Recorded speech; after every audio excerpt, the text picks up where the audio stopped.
You are listening to Unscripted Moments, a podcast about propaganda. On this episode, I am celebrating the release of Arrangements Volume 1 by the punk cellist, whose name is Ian Legge. Ian appeared on the podcast on episode 13 as a guest for our Today's Empires, Tomorrow's Ashes episode. Back then, he had recently collaborated with Emily Plamondon as a collaborator on a great cover for Today's Empires, Tomorrow's Ashes. Now, in his recently released 2025 full-length LP, he covered Dear Coach's Corner by Propaganda. To celebrate his fantastic rendition of Dear Coach's Corner, I am bringing you the full cover version and also then revisiting the full interview with Ian from 2020. Go find the Punk Cellist Arrangements Volume 1 everywhere you get music. Enjoy. That was sickening last week, by the way. What? What is going on with you here? No, it's not. What is this stuff on here? We're Hockey Night in Canada, and we're talking about saving the world and all that stuff. Let's talk hockey. Well, that's the whole idea behind December the 25th. Let's talk about some good guys. Okay. Let's talk about the troops.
Moments, a podcast about propaganda. Thank you very much for having me. We're delighted to have you. Can you spend a moment and introduce yourself for the audience? Maybe tell them a little bit about the body of work that you do. Sure. So I've been known on social media as the Punk Cellist for a little while now. Heck yeah, man.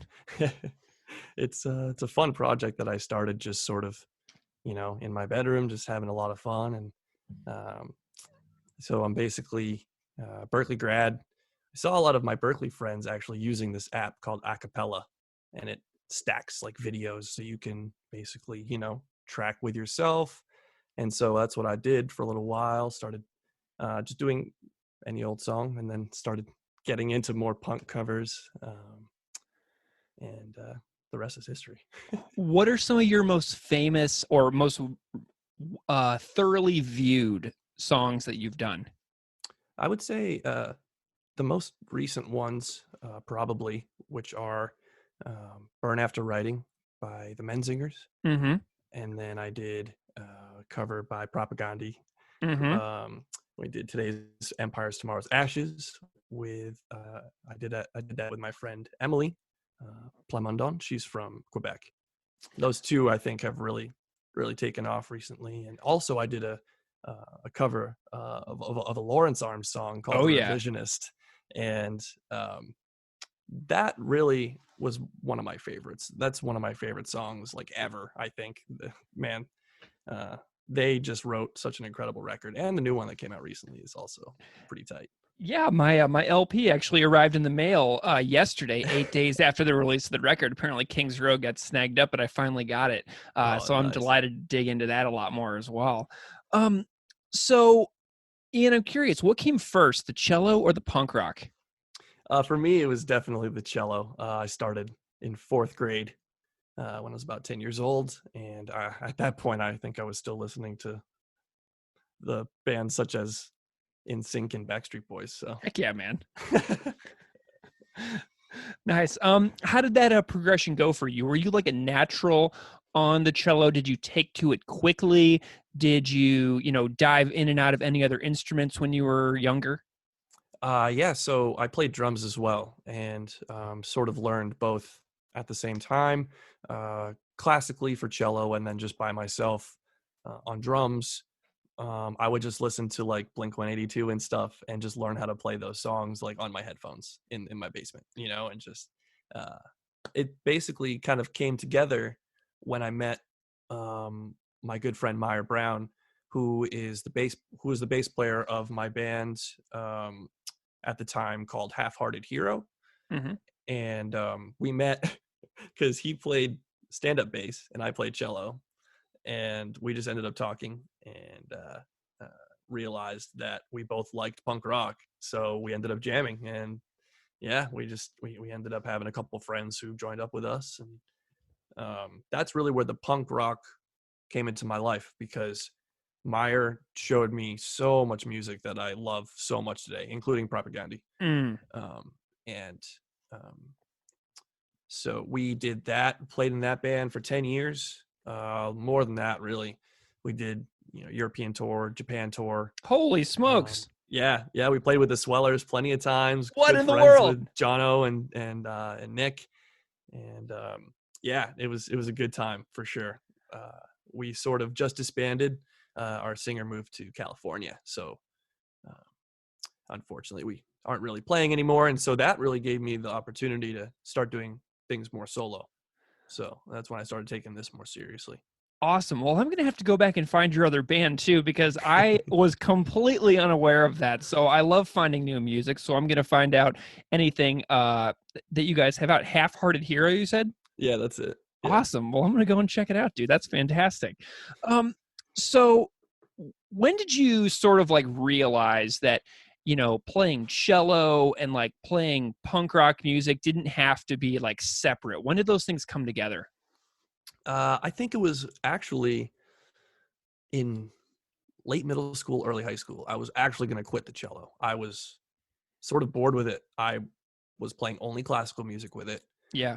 I did enjoy it. Playing in chamber groups and stuff like that is something that I really have always enjoyed. It's a bit more individualistic of playing rather than, sitting in an orchestra and just sort of like following the conductor as much. So then I heard of Apocalyptica. Oh, yes. Awesome. And 2 cellos too. They came later. But when I realized that you could fully orchestrate a Metallica song for cellos without any drums, without any guitar, anything else, I was like, dude, this is it. I was completely re-inspired and jumped right back in. And so it did take me a while, I think, until I got better with recording and then found that acapella app, which made things really easy just to stack and record audio and video at the same time.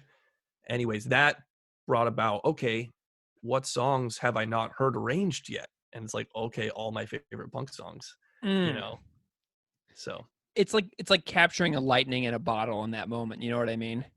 Absolutely. I was totally just driven to do any song that I could think of at that point. And, I was releasing almost daily covers when I had more time. Now things are a bit busier. I'm back in school. So, and I want to produce higher quality videos, like full length stuff. So I try and release, a few a month. Awesome. Did you ever like any bands that were like sort of tangentially attached to the punk scene who had like full-time cello members in their band? Like I'm thinking like Cursive or Murder by Death, bands like that. So I definitely loved Cursive, sort of as an offshoot because they had toured with Propaganda, and I haven't really delved into their music as much because I listened to more like straight up punk, straight up like hardcore, because that's the scene that I grew up in. And then also like straight up classical stuff too. And that's where I think I'm coming from with my arrangements, is purely a classical idea, right? It's all like no drums, nothing else but strings. And the way that the cello is set up, it works perfectly to translate it to like power chords, especially. Awesome. Well, okay, so let's dive into this cover here that you and Emily Plumondon did recently for today's Empires, Tomorrow's Ashes. So you're on cello, backing vocals. Emily's on lead vocals. I'm sure that many people listening have seen it. It's gone pretty widespread. I think I've watched it personally like 10 or 15 times at this point. How did that collaboration come about? So when I started making these covers, thank you, by the way. You're welcome. I'm really glad you like it. Love it. It's been, such a fun process. And as I started making more and more covers, more and more people started to just messaging me and asking, hey, would you consider doing collaborations? And I've never really considered putting vocals over these cello covers, right? But I thought, I've heard Emily's other performances with, acoustic instruments and stuff, and I think that her voice goes really well.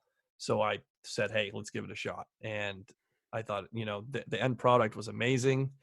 And I think we might be doing some covers in the future again. And, awesome. And there will be other covers, like collaborations, coming in the future too, which I'm really excited about. I can't wait to be able to give a little more information in that regard. So just in case people want to know right off the bat, we can just talk about this right now, but before saving it for the end, you can say where you're posting these. Like I know you might have a Patreon, an Instagram. Like where are you putting these covers up when you put them up? Totally. So I post the full length covers to YouTube so everyone can see them there. And then if they want to own the actual audio file, like the high quality one, so that, it sounds great, then you can go to my Patreon account. And at the $3 tier, you can get all of the audio files that I've done, that I've been able to upload to my Google Drive, which is about 10 full length ones right now. So nice. And it's always growing. So don't you have like audience participation as well on the Patreon? Like people are allowed to like request things if they're a patron and things like that? Yeah. So the next tier, the $5 tier is exactly that. So you get everything and you're able to request a few songs a month. And also if you need help with any kind of sheet music writing, or if you want one of the pieces of sheet music for the covers that I've done, I can chart that out. Okay, let's dive in more into that right now. Let's talk about the adaptation process that you go through for creating these thorough, in-depth, multi-track, high-quality covers on the cello.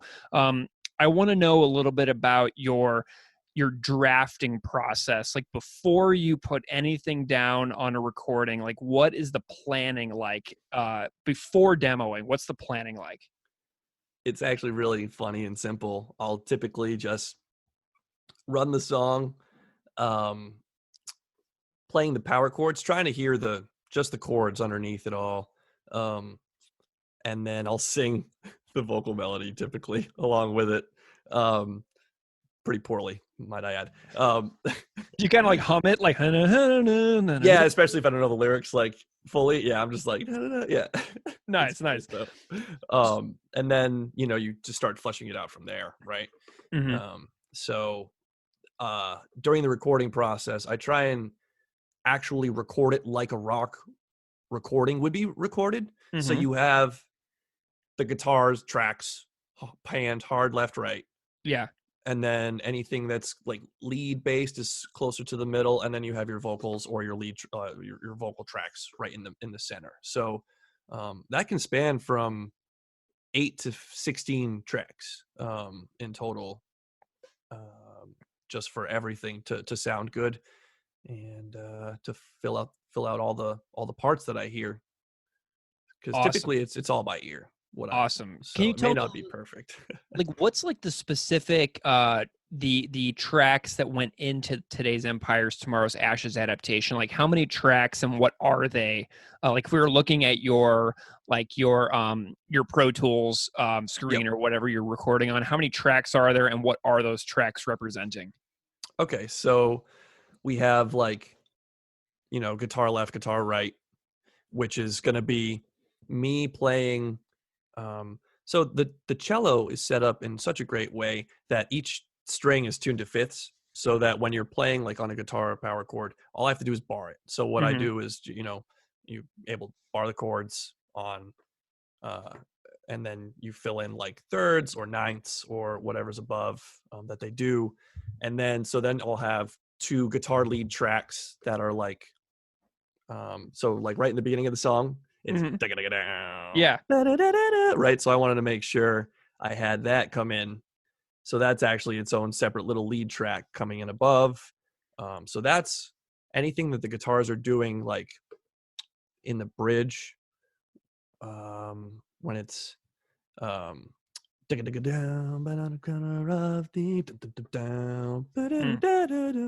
customary. So all of that is its own tracks too. So I make sure to add what I can hear. I'm not sure if they do a book. I don't think they've done this one yet. I don't think they've done Empires yet. Yeah.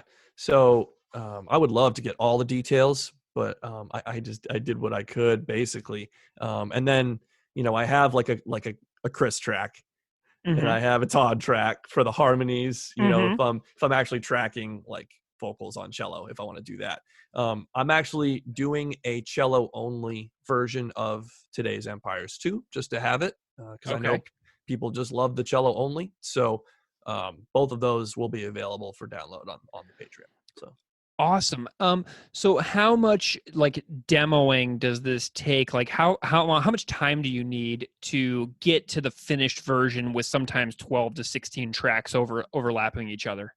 I would say hour-wise, it can take me from anywhere from about, from arranging it to recording it to mixing it, probably close to, like 15 hours or so, sometimes 10 to 15 hours. Yeah. To really make sure everything sounds great and that I'm happy with the final product. And I actually have been using a mastering tool called Master, which is produced by Jay Moss. Cool. He's a great recording engineer that has actually recorded my punk band multiple times, and it's a mastering algorithm that basically just can give you a great idea. I mean, it produces high quality masters, and it's the best part is that it's fast, so I can sort of mix it, test it, and then run that a few times to really get used to that. Because for me, the recording process is still a work in progress. I tell you what, man, I'm really glad that you mentioned the time spent on doing digital content like this, because for me and Keith to do this show, I sometimes will send 10 or 15 emails in a day. I'm going through managers sometimes to help reach people who I'm going to have on the show. We have to painstakingly put together the episode audio tracks and snip out all like little screw ups and things like that. So to put out one episode, and our episodes are long too, so you put out an hour and a half long episode, probably 20 hours of work went into that just to make a podcast episode that we're not even like trying to like make money from. We're just doing it because we want to. Right. But it's like, it's wild how much time and energy and thought goes into making digital content like this. And I think that's something that's often overlooked as well. And I think that's definitely overlooked for people who are making music. People are like, they get an MP3 and they can't see it or hold it or touch it. So it's like expendable, right? But the amount of labor that goes into that is intense. Absolutely. And I think now that there's Twitch and there's TikTok and there's all these ways to see the process happen, it really makes people appreciate it that much more. Yeah. I'm glad you said that though, because it's just it's a huge amount of effort, and I love doing it, and I know that you do too. It's just I like it when people know what goes into this, because it helps them appreciate it to a little bit deeper of a level. Can you tell me a little bit more about like the key of today's empires, or any like meticulous or any kind of like musical minutia that you think is interesting that you feel like people should know? Oh man, I feel like just all of the guitar stuff in that song, everything happening in the background. Because one thing that I always notice when I jump into listening to this song in particular is I get lost in the lyrics immediately, right? They're so forward and they're so powerful that I'm always realizing, oh, I forgot to listen to what the guitars are doing for like 30 seconds of the song. So I say to all the listeners, go in again and just really try and listen to each, even take one ear off so you can listen to one guitar at a time. And they're doing incredible leads in there. And it's just like, it does get lost, but with how they record now, you hear everything. And their guitar work has just been getting better, in my opinion. Absolutely. Do you know how many like drafts you went through before you had this one right? Like, do you have like a bunch of like versions saved on your computer before you felt like you had nailed it? Oh, yeah. I probably remixed this song like 2 or 3 separate times. Like big EQing, re-EQing everything. Just like, oh man, I don't like. So also, yeah, a part of it was that I was using a cello that I was renting. Because during the recording of one of the Lawrence Arms tracks, I actually broke my cello of 10 years. Oh. And so I had just scrambled for a rental. It was like a $50 a month rental. It was not very much. Yeah. But thanks to my Patreon peeps, Woo! this puppy right here, this is way nicer. So trying to EQ the cello during the Today's Empires was actually a really big challenge. I had to re-EQ that thing probably like the mixing was one thing, but the re-EQing that I did was probably like 6 or 7 different times. Is it just because the instrument like wasn't up to this like a level that you were hoping to play through? Yeah, unfortunately, it was like sawing into a piece of cardboard. So. Oh man, well, that's really interesting as well about the quality of instruments that come through, and just the wide variation of playability within instruments is insane. Can you say anything about that, like about the like cello like quality and how that varies as well? Yeah, so I actually teach private music lessons, and I have a lot of beginners. And one of my biggest things is having the parents get them a decent instrument right away, because the playability of those, Amazon instruments is just, you're going to discourage your kid because it's so difficult to play. It sounds terrible. It's just an overall bad time. So, and you're just not going to have fun as well. Yeah, seriously. If you play an instrument that feels good, you're going to feel good, right? Yeah, totally. So, It's going to make you feel like you're actually making progress instead of like Mhm. screeching your way through your instrument. Like whenever I was in elementary school, I was doing the Suzuki method and all the plucking and stuff and just sound like total garbage. I was like, this is horrible. I love it. All right. Uh, Well, Ian, how does the Empire's track adaptation that you did rank as far as like the challenging nature of the songs you've adapted? Is this like did this push you a little bit as a player? Absolutely. I would say it challenged me as a listener. It challenged me as a player. And, um, I would say it wasn't a particularly shreddy song. Mhm. There's no guitar solos in this song. There's no like leads or anything like that are particularly like out out there. I think this is such a great melodic song. And I think just this particular adaptation, with Emily a part of it, just is honestly very special. I didn't expect it to turn out the way that it did. Um, so yeah. Awesome. Well, Ian, remind the listeners one more time where they can find all of your fantastic work, and then they can check it out from there. Yeah, so check me out on all the social medias at the Punk Cellist, and you can find me on YouTube at the same, and also the Patreon link is patreon.com/thepunkcellist. Awesome. Well, Ian Legge, thank you so much for coming on Unscripted Moments. It's been a real pleasure having you here to talk about this fantastic cover that you and Emily Plamondon did for, all the listeners out there who love this band as much as we do. Thank you so much, Greg. It's been a pleasure.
People have fucking been blind, telling me born in from your old position, buried it deep in the earth.